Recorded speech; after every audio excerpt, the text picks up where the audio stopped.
అత్యుత్తమ ప్లేస్మెంట్స్ తో ఎంఎన్సీ కంపెనీలలో ఉద్యోగమే లక్ష్యమా? ఇంజనీరింగ్ చదవాలనే మీ పిల్లల కలని కేజీ రెడ్డి కాలేజ్ తో నిజం చేసుకోండి.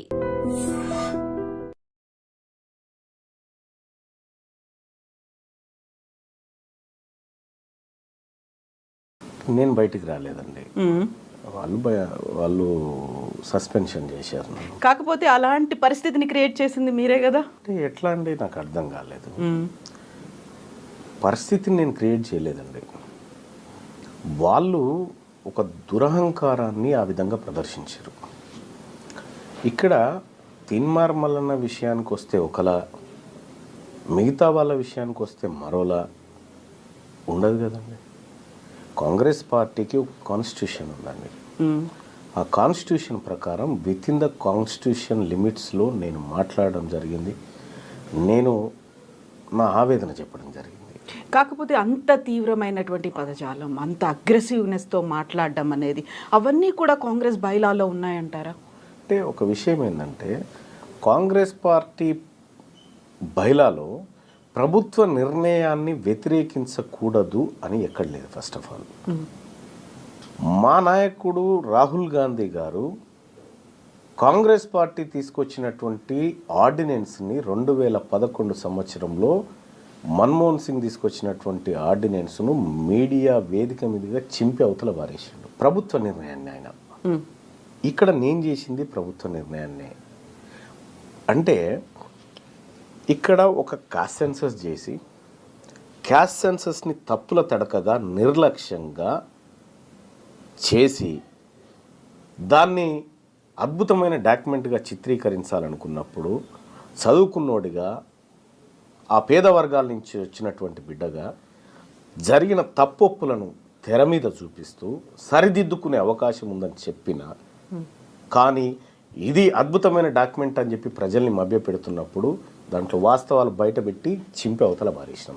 కాకపోతే మీకు ఒక యాంపుల్ టైం అనేది 90 రోజుల పాటు కులగణన జరుగుతుంది అనుకున్నప్పుడు యాక్సెస్ లేదా, ఎక్కడ లోపాలు జరుగుతున్నాయి, ఎక్కడ తప్పు ఉంది, ఇది ఎందుకు మిస్ అవుతున్నారు, దీన్ని చేయాలి కదా అనే యాక్సెస్ అక్కడ పొన్నం ప్రభాకర్ గారు ఉన్నారు, ఆ తర్వాత అధికారులు ఉన్నారు, వాళ్ళని ఎందుకు కలవలేకపోయారు ముందే?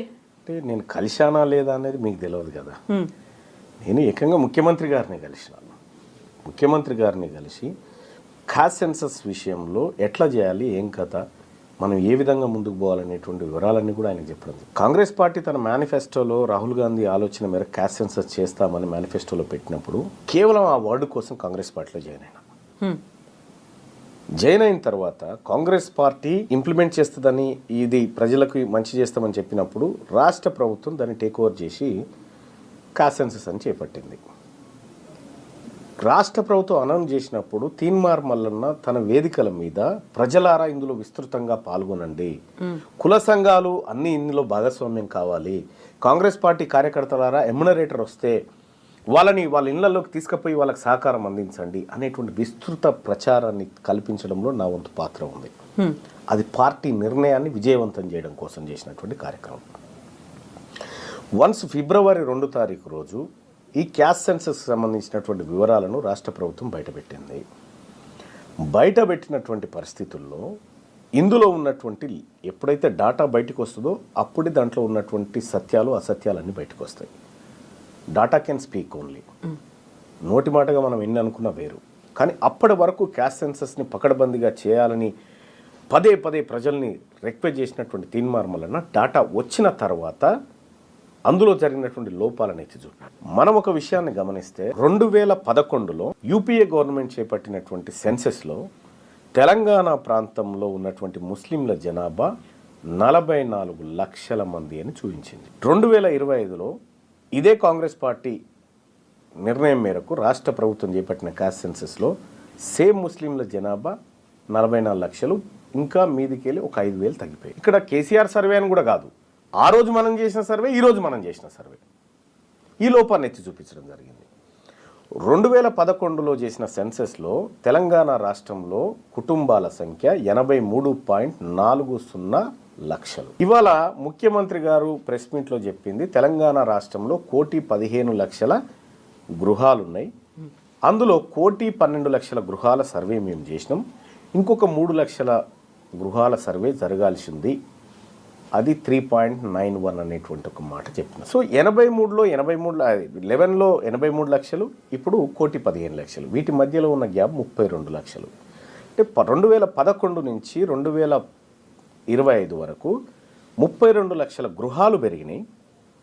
32 లక్షల అంటే అప్పుడు 83 లక్షలు ఉన్నప్పుడు 3,50,00,000 మంది జనాభా.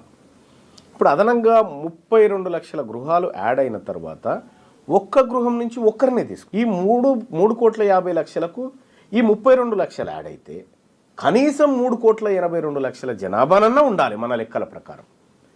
అది లేకపోగా కేవలం తెలంగాణ జనాభా 3,70,00,000 అని చెప్పి రాష్ట్ర ప్రభుత్వం చెప్తా ఉంది. ఇంకొక 16 లక్షల మందిని మేము ఎమ్యునరేట్ చేయలేకపోయినాము అనేటువంటి మాట రాష్ట్ర ప్రభుత్వం చెప్పింది. మానుకోట విలేజ్లో ఎంతమంది ఉన్నారనేది పూర్తిగా లెక్క చేస్తే ఎంతమంది ఉన్నారనేది తెలుస్తుంది. సగం చేసి ఇంకా 16 లక్షల మంది మిగిలిపోయారు. ఈ 16 లక్షలు అనేటువంటి మాట నీకు ఎట్లా తెలిసింది? ఫస్ట్ మీకు చేస్తే కదా తెలిసేది. 16 లక్షల మంది మిగిలిపోయినారనేటువంటి మాట మీకెట్లా తెలిసింది? ఇదొక అంశం. మళ్ళొక అంశం తీసుకుంటే తెలంగాణ రాష్ట్రంలో కేసీఆర్ నిర్వహించినటువంటి సమగ్ర కుటుంబ సర్వే అది ఎక్కడ అథెంటిక్ కాదని మీరు చెప్పినారు. ఇక్కడ క్లియర్గా 44 లక్షల మంది ఉన్నటువంటి మన సెన్సెస్లోనే 44 లక్షలు ఉన్న ముస్లింలు ఇప్పుడు కూడా 44 లక్షలే ఉండి 5,000 మంది అందులో చనిపోయినారు. కొత్తగా ముస్లింలకు ఒక్కరు పుట్టలే. కానీ గతంలో చేసినటువంటి లెక్కలలో ఉన్నటువంటి ఆధారాల ప్రకారం చూస్తే 10 లక్షల మంది ఉన్నటువంటి రెడ్లు ఈ 15 ఏళ్లలో కొత్తగా 5 లక్షల మందిని కన్నారు. 5 లక్షల మందికి జన్మనిచ్చి కానీ 44 లక్షల మంది ముస్లింలు ఒక్కరిని కనలేక ఈ లెక్కలు చెప్తున్నాయి. ఇటువంటి అసమగ్రమైనటువంటి సర్వే నిర్వహించి ఏ వర్గాల ప్రజలను మీరు తక్కువ చేసి చూపించాలనుకుంటా ఉన్నారు? తెలంగాణ రాష్ట్రంలో ఉన్నటువంటి 6.98% అప్పర్ క్యాస్ట్ ఉందని ఖుద్దు అప్పటి ముఖ్యమంత్రి కేసీఆర్ గారు చెప్పినటువంటి లెక్కల ప్రకారం ఇంతమందే ఉన్నారని చెప్పిన తర్వాత 6.98% ఉన్నటువంటి వాళ్లకు 10% ఈడబ్ల్యూఎస్ ఎట్లా అమలు చేస్తావు అనేటువంటి క్వశ్చన్ రేజ్ అయినటువంటి పరిస్థితిలో అప్పర్ క్యాస్ట్ జనాభాని ఎక్కువ చేసి చూపించడానికి ఈ క్యాస్ట్ సెన్సెస్ను వాడుకున్నాం. ఇక్కడ క్యాస్ట్ సెన్సస్ జరగాలని పేద వర్గాలన్నీ కోరుకున్నాయి. అసలు క్యాస్ట్ సెన్సస్లో పాల్గొనని వర్గాలు ఏమన్నా ఉన్నాయంటే అప్పర్ కాస్ట్. క్యాస్ట్ సెన్సస్లో పాల్గొనని వాళ్ళ సంఖ్య పెరిగింది, పాల్గొన్న వాళ్ళ సంఖ్య తగ్గిపోయింది. సో ఇవన్నీ చూసిన తర్వాత ఇవన్నిటిని పరిశీలిస్తున్నటువంటి ధర్మిల ఇది సమగ్రమైన సర్వే అని ఎట్లా అంటాం? అందుకోసం చింపేసినాం దాన్ని. ఇప్పుడు తీన్మార్ మల్లన్న ఇంత కూల్గా ఇంత డీటెయిల్డ్గా లెక్కలతో సహా మాట్లాడుతున్నారు. అదే పబ్లిక్లో ఉన్నప్పుడు అంత ఊపుతో మాట్లాడడానికి కారణం ఏంటి? అది కూడా అంత పరుష పదజాలం, అంత అగ్రెసివ్గా మాట్లాడడానికి. అప్పుడు కూడా ఇంతే కూల్గా ఇంత నింపాదిగా చెప్పొచ్చు కదా. మీరు TV9లో ఒక దశాబ్దం పాటు యాంకర్గా పనిచేసినారు. ఒక విషాదకరమైన వార్త వచ్చినప్పుడు మీరు చదివే విధానం వేరే ఉంటుంది. ఒక ఆనందకరమైన వార్త వచ్చినప్పుడు మీ చదివే విధానంలో, మీ ఎక్స్ప్రెషన్స్లో, మీ వాయిస్ బేస్లో తేడా వస్తుంది. పబ్లిక్ మీటింగ్లో ప్రజలందరికీ వినబడేలాగా గట్టిగానే మాట్లాడాలి. మీరున్నారు. ఇప్పుడు నేను గట్టిగా అరిచి చెప్పడం వల్ల మీకేమన్నా లాభమా? గట్టిగా మాట్లాడడం వేరు, ఆవేశంగా మాట్లాడడం వేరు. అందులో అంత పరుష పదజాలంతో మాట్లాడడం కూడా వేరు. పరుష పదజాలం గురించి మాట్లాడదాం. కానీ ఇక్కడ కొన్ని వేలాది సమూహం ఒక దగ్గరికి చేరి ఒక ఆవేదనను వెలిబుచ్చుతున్నటువంటి సందర్భంలో అక్కడికి పోయిన వక్తగా నేను అదే ఫ్లోలో మాట్లాడాలి. అక్కడికి పోయి నేను నిదానంగా సావధానంగా మాట్లాడితే ఎక్కాల్సిన ప్రజలకు ఎక్కదు. కాబట్టి నేను ఏ ఫ్లోలోనైతే మాట్లాడానో అదే ఫ్లోలో మాట్లాడతా. ఏ వేదిక ఎక్కాల్సిన ప్రజలు ఎవరు? ఎవరికి ఎక్కాలనుకున్నారు? అంటే ఈ పేద వర్గాలు ఎవరికైతే అన్యాయం జరుగుతుందో వాళ్ళ మైండ్ సెట్లోకి ఈ అంశాన్ని తీసుకుపోవడానికి అనేకమైనటువంటి అంశాలను జోడించి తీసుకొని పోతాం. మనకు రిపోర్టర్లు వార్త పంపిస్తే దాన్ని మాడిఫై చేసుకుంటాం. దాని ఏది ప్రేక్షకుడికి అనుగుణంగా, ప్రేక్షకుడికి మైండ్లోకి చొరబడే అనుగుణంగా ఎట్లయితే ఎక్కించుకుంటామో సేమ్ వేదికల మీద కూడా నాయకత్వం అదే చేస్తుంది.